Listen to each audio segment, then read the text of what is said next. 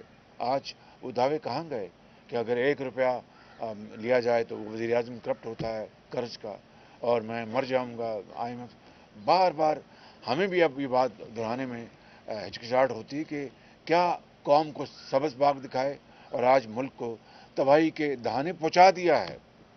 تو یہ ہے مقصد. صرف لاسٹلی بتا دیں کہ پنجاب کے حوالے سے آپ کی کیا حکمت عملی ہوگی؟ وہاں جہانگیر ترین کا گروپ سامنے آیا ہے، اور پنجاب میں اب کشمکش شروع ہو گئی ہے وزیر اعلیٰ کی تبدیلی کے لیے.